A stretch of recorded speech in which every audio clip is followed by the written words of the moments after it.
So ಎಲ್ಲ ಕಡೆಯಲ್ಲೂ ಕೂಡ ದೇವರ ದರ್ಶನಕ್ಕೆ ಅದ್ಭುತವಾದ ವ್ಯವಸ್ಥೆಗಳಾಗಿದೆ.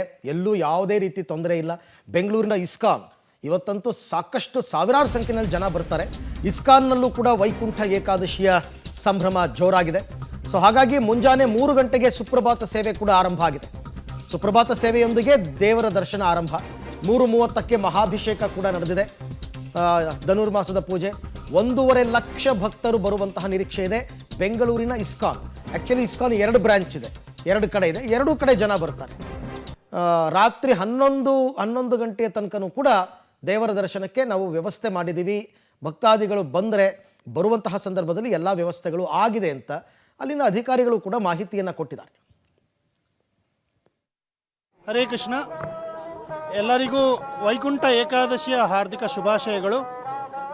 ಇಂದು ದಕ್ಷಿಣ ಭಾರತದಲ್ಲಿ ಎಲ್ಲೆಡೆ ಬಹಳ ಅದ್ಧೂರಿಯಿಂದ ಆಚರಿಸುವ ಒಂದು ಹಬ್ಬ ಇದು ವೈಕುಂಠ ಏಕಾದಶಿ. ಈ ವೈಕುಂಠ ಏಕಾದಶಿ ಹಬ್ಬದಂದು ಇಸ್ಕಾನ್ ಬೆಂಗಳೂರಿನಲ್ಲಿ ನಾವು ಬೆಳಗ್ಗೆ 3 ಗಂಟೆಯಿಂದ ಆಚರಣೆಗಳನ್ನು ಪ್ರಾರಂಭ ಮಾಡಿದ್ದೇವೆ. ಬೆಳಗ್ಗೆ 3 ಗಂಟೆಗೆ ಸುಪ್ರಭಾತ ಸೇವೆ ನಡೆಯಿತು. 3:15ಗೆ ಶ್ರೀನಿವಾಸ ಗೋವಿಂದರಿಗೆ ಮಹಾ ಅಭಿಷೇಕ 3:15ಗೆ ನಡೀತು. ಅದಾದ ಮೇಲೆ ಇಲ್ಲಿ ವೈಕುಂಠ ದ್ವಾರದಲ್ಲಿ ಶ್ರೀ ರಾಧಾಕೃಷ್ಣಚಂದ್ರರು ಈ ವೈಕುಂಠ ದ್ವಾರದಲ್ಲಿ ಲಕ್ಷ್ಮೀನಾರಾಯಣ ಅಲಂಕಾರದಲ್ಲಿ ಕಂಗೊಳಿಸ್ತಾ ಇದ್ದಾರೆ.